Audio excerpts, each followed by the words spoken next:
My dear friends, എല്ലാവർക്കും നമ്മുടെ ചാനലിലേക്ക് സ്വാഗതം. ഓക്കെ, ഇന്നത്തെ നമ്മുടെ topic current situation and feelings of your person എന്നുള്ളതാണ്.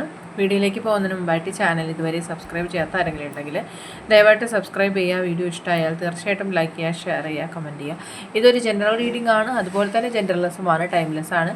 ഈ വീഡിയോ നിങ്ങൾ എപ്പോൾ കാണുന്നു ആ ഒരു ടൈമിൽ വാലിഡായിരിക്കുന്നതാണ്. ജനറൽ റീഡിംഗ് ആയതുകൊണ്ട് എല്ലാ പേർക്കും ഒരുപോലെ ഒന്നും റെസനേറ്റ് ആവുന്നില്ല. നിങ്ങളുടെ സിറ്റുവേഷനായിട്ടൊക്കെ മാച്ച് ആവുന്നുണ്ടെങ്കിൽ മാത്രം പോസിറ്റീവായിട്ട് എടുത്താൽ മതി, അല്ലാത്ത കാര്യങ്ങൾ വിട്ടേക്കുക. ഓക്കെ, നിങ്ങൾ ഡീപ്പായിട്ടൊന്നും മെഡിറ്റേറ്റ് ചെയ്യുക, കോൺസെൻട്രേറ്റ് ചെയ്യുക, പോസിറ്റീവായിട്ട് തിങ്ക് ചെയ്യുക. എന്നതിന് ശേഷം വീഡിയോ തുടർന്ന് കാണുക. ഓക്കെ, നമുക്ക് നോക്കാം current situation and feelings of your person. Okay, current situation, ഈ വ്യക്തിയുടെ ഇപ്പോഴത്തെ ഒരു സാഹചര്യം എന്താണ്, അവരുടെ ഫീലിങ്സ്, ഇമോഷൻസ് എന്തെല്ലാമാണ്. Current situation and feelings of your person.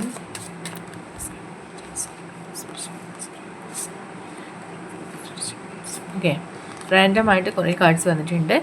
Yes, mistakes ആണ് കാണിക്കുന്നത്. അതായത് നിങ്ങളുടെ റിലേഷൻഷിപ്പിൽ ഈ വ്യക്തിയുടെ ഭാഗത്ത് നിന്ന് എന്തോ ഒരു മിസ്റ്റേക്ക് ഉണ്ടായിരിക്കുന്നുണ്ട് എന്ന് അവരിപ്പോൾ അക്സെപ്റ്റ് ചെയ്യുന്നുണ്ട്. മേ ബി അവർ ഫസ്റ്റ് ടൈമിൽ അത് അക്സെപ്റ്റ് ചെയ്തിട്ടില്ല എന്നാണ് കാണുന്നത്.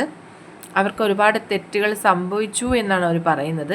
അതെല്ലാം തിരുത്തണം എന്നവർ ആഗ്രഹിക്കുന്നുണ്ട്. അവർ തെറ്റുകൾ ഏറ്റു പറഞ്ഞ് നിങ്ങളോട് കോംപ്രമൈസ് ചെയ്യാനായിട്ട് ആഗ്രഹിക്കുന്ന ഒരു സാഹചര്യത്തിലാണുള്ളത്. നിങ്ങളോട് ഒരുപാട് കള്ളങ്ങൾ ഈ വ്യക്തി ഇതിനോടകം തന്നെ പറഞ്ഞിട്ടുണ്ട്. അത് നിങ്ങളും ഈ പേഴ്സണുമായിട്ടുള്ള സെപ്പറേഷന് തന്നെ ഒരു കാരണമായിരിക്കുകയാണ്. ആൻഡ് പലപ്പോഴും അവർ നിങ്ങളോട് പൂർണ്ണമായിട്ടൊന്നും തന്നെ എക്സ്പ്രസ് ചെയ്തിട്ടുണ്ടായില്ല. അവരുടെ പ്രശ്നങ്ങളാകട്ടെ, അവരുടെ ആ മനോഭാവമാവട്ടെ, ഒന്നും തന്നെ നിങ്ങളോട് അവർ ഷെയർ ചെയ്താത്തത് കൊണ്ട് തന്നെ നിങ്ങളും അവരെ മനസ്സിലാക്കാനായിട്ട് വൈകിപ്പോയി, അല്ലെങ്കിൽ മനസ്സിലാക്കിയില്ല എന്നുള്ളതാണ് സാഹചര്യം കാണുന്നത്. നിങ്ങൾ അതുപോലെ തന്നെ നിങ്ങൾ അവരെ തെറ്റിദ്ധരിക്കുകയും ചെയ്യാനിടയായി എന്നുള്ളത് അവർ തന്നെ പറയുന്നു. അതിൻ്റെ എല്ലാം കാരണം അവർ തന്നെയാണ്. പൂർണ്ണമായിട്ട് നിങ്ങളോടൊന്നും തുറന്ന് പറയാത്തതിൻ്റെ പേരിലാണ് ഇപ്പോൾ ഈ ഒരു സാഹചര്യം ഉണ്ടായിരിക്കുന്നത്. അതിലവർക്ക് ഒരുപാട് റിഗ്രറ്റ് ഉണ്ടാവുന്നുണ്ട്. ഒരിക്കലും ഇങ്ങനെ ഒന്നും സംഭവിക്കരുതായിരുന്നു എന്നും അവർ ചിന്തിക്കുന്നുണ്ട്. ഇപ്പോൾ ഒരുപാട് ഡിസ്റ്റൻസിലാണ് ഈ വ്യക്തി നിങ്ങളും തമ്മിലെന്ന് കാണുന്നുണ്ട്. ചിലപ്പോൾ ഒരു ഫോൺ കോണ്ടാക്റ്റ് പോലും ഉണ്ടാവുന്നില്ല. ഒരു മെസ്സേജ് അയക്കുകയോ അല്ലെങ്കിൽ അറ്റ്ലീസ്റ്റ് ഒരു ഗുഡ് മോർണിംഗ് പോലും നിങ്ങൾ തമ്മിൽ അയക്കുന്നുണ്ടാവില്ല. അത്രത്തോളം ഒരു നോ കോണ്ടാക്റ്റിലെ ഡീപ്പായിട്ടുള്ള സിറ്റുവേഷനിലാണ് നിങ്ങളുള്ളത്. അത് ആ ഒരു സാഹചര്യത്തിൽ നിങ്ങൾ രണ്ടുപേരും വേദനിക്കുന്നുണ്ട്. പക്ഷേ എങ്ങനെ ഒരു സാഹചര്യം ആയിരുന്നെങ്കിൽ പോലും അവർക്ക് നിങ്ങളുമായിട്ടൊരു കണക്ഷൻ ഫീൽ ചെയ്യുന്നുണ്ട് എന്നുള്ളത് എടുത്തു പറയേണ്ട ഒരു കാര്യമാണെന്നാണ് അവർ പറയുന്നത്. ആൻഡ് ഒരിക്കലും അവർ നിങ്ങളെ വിട്ടിട്ട് ഇനി മറ്റൊരു സാഹചര്യത്തിലേക്ക് പോവില്ല എന്നുള്ളത് അവരിപ്പോൾ നിങ്ങൾക്കൊരു വാക്ക് തരാണ് ഈ ഒരു സമയത്ത്. അതായത് നിങ്ങളെ വിട്ട് അവരൊരു ചേസിങ് എനർജിയിലേക്ക് മാറിപ്പോയിട്ടുണ്ടായിരുന്നു. അതായത് നിങ്ങളെപ്പോഴും അവിടെ തന്നെ ഉണ്ടാവും, നിങ്ങൾ അവരുടെ സ്വന്തമാണ്, ഈ ഒരു ആറ്റിറ്റ്യൂഡാണ് അവർക്ക് ഉണ്ടായിരുന്നത്. പക്ഷെ അതുകൊണ്ട് തന്നെ അവർ നിങ്ങളെ കെയർ ചെയ്യാണ്ട് തന്നെ മറ്റ് പല കാര്യങ്ങളിലേക്ക് ഫോക്കസ്ഡ് ആയിട്ടുണ്ടായിരുന്നു. ഒരു പക്ഷേ അവരുടെ മനസ്സെന്താണെന്ന് നിങ്ങൾ മനസ്സിലാക്കാത്തതും ഒരു കാരണമായിരിക്കാം. നിങ്ങൾ ഈ വ്യക്തിയെ നിന്നും അകന്നു പോവുകയാണ് ഉണ്ടായത് ആ ഒരു സമയത്ത്. അവർക്ക് ഇമ്പോർട്ടൻ്റ് ആയിട്ടുള്ള എന്തൊക്കെയോ ചില കാര്യങ്ങൾ അല്ലെങ്കിൽ ഇഷ്യൂസ് അവരുടെ ലൈഫിൽ ഉണ്ടായിപ്പോയി. പക്ഷെ അതൊന്നും തന്നെ കെയർ ചെയ്യാനായിട്ട് അല്ലെങ്കിൽ അത് നിങ്ങളെ പറഞ്ഞു മനസ്സിലാക്കാനായിട്ടുള്ളൊരു അവസരം അവർക്ക് ഉണ്ടായിട്ടില്ല. ഓക്കെ, നെക്സ്റ്റ് വന്നിരിക്കുന്നത് ഒരു സ്പേസ് ആണ്. ഈ ഒരു സ്പേസ്, അതായത് ഈ ഒരു സെപ്പറേഷൻ എന്ന് പറയുന്നത് അവരിൽ തന്നെ ഒരുപാട് മാറ്റങ്ങൾ കൊണ്ടുവന്നിരിക്കുകയാണ്. നിങ്ങളെ നഷ്ടപ്പെട്ടപ്പോൾ തന്നെ അവർക്ക് ആ ഒരു ശൂന്യതയാണ് അവരുടെ ലൈഫിൽ ഫീൽ ചെയ്യുന്നത്. തികച്ചും അവർ ജീവിതത്തിൽ ഒറ്റപ്പെട്ടു പോയ പോലെ അവർക്ക് ഫീൽ ചെയ്യാണ്.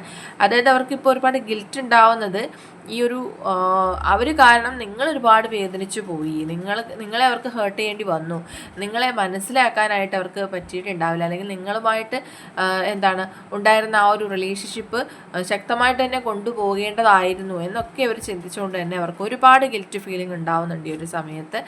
ആൻഡ് യെസ്, ശരിക്കും അവർക്ക് നിങ്ങളെ കൂടാതെ തന്നെ അവരുടെ ലൈഫിൽ ഒരുപാട് റെസ്പോൺസിബിലിറ്റീസും അല്ലെങ്കിൽ ജോബിൽ ഒരുപാട് കാര്യങ്ങളൊക്കെ ശ്രദ്ധിക്കേണ്ട, അല്ലെങ്കിൽ അവർക്കൊരു പ്രൊമോഷൻ പോലുള്ള കാര്യങ്ങളൊക്കെ വരേണ്ട ഒരു സമയമായപ്പോൾ അവർ കൂടുതലായിട്ട് അതിലേക്ക് ഫോക്കസ്ഡ് ആയിട്ടുണ്ടായിരുന്നു. ആ റെസ്പോൺസിബിലിറ്റിയും കാര്യങ്ങളൊക്കെ വന്നതിൻ്റെ പേരിലാണ് അവർക്ക് നിങ്ങളുമായിട്ട് ഈ ഒരു സെപ്പറേഷനിലേക്ക് പോകാൻ ഇടയായതെന്നാണ് അവർ പറയുന്നത്. നമുക്ക് നെക്സ്റ്റ് വന്നിരിക്കുന്നത് ഒരു കമ്മിറ്റ്മെൻ്റ് ആണ്. I want you to be a part of my future. തീർച്ചയായിട്ടും ഇനിയൊരു റീകണക്ഷൻ അവർ ആഗ്രഹിക്കുന്നുണ്ട്, റിയൂണിയൻ ആഗ്രഹിക്കുന്നുണ്ട്. നിങ്ങൾക്ക് വളരെ ശക്തമായിട്ടുള്ളൊരു കമ്മിറ്റ്മെൻറ്റ് തരാനായിട്ട് അവർ ആഗ്രഹിക്കുന്നുണ്ട്. അവരുടെ ഫ്യൂച്ചറിൽ അവർ കൂടെ ഉണ്ടാകണം എന്ന് ആഗ്രഹിക്കുന്നുണ്ട്. And I am still trying to heal. ഇപ്പോഴും അവർക്ക് ആ ഒരു ഹീലിംഗ് ആവശ്യമായിട്ടുണ്ട്. അതായത് അവരുടെ വിട്ടു പോയപ്പോൾ അവർക്ക് അവരുടെ ജീവിതം തന്നെ പിടിവിട്ട് പോണ പോലെയൊക്കെയാണ് അവർക്ക് ഫീൽ ചെയ്യുന്നത്. അവർ സ്വയം ഹീൽ ചെയ്യാനൊക്കെ ശ്രമിക്കുന്നുണ്ട്. പക്ഷേ അവർക്ക് ആ ഒരു കുറ്റബോധം കൊണ്ട്, അല്ലെങ്കിൽ അവർ കാരണമാണ് നിങ്ങൾ വേദനിച്ചത് എന്നുള്ള ചിന്ത കൊണ്ട് അവർക്ക് മുന്നോട്ട് പോകാൻ കഴിയുന്നില്ല എന്നുള്ളതാണ് അവർ വ്യക്തമാക്കുന്നത്. അവർ നിങ്ങളുമായിട്ട് സംസാരിച്ചിരിക്കാനായിട്ട്, അല്ലെങ്കിൽ നിങ്ങളുടെ വോയിസ് കേൾക്കാനായിട്ട് ഇപ്പോൾ ഒരുപാട് ആഗ്രഹിക്കുന്നുണ്ട്.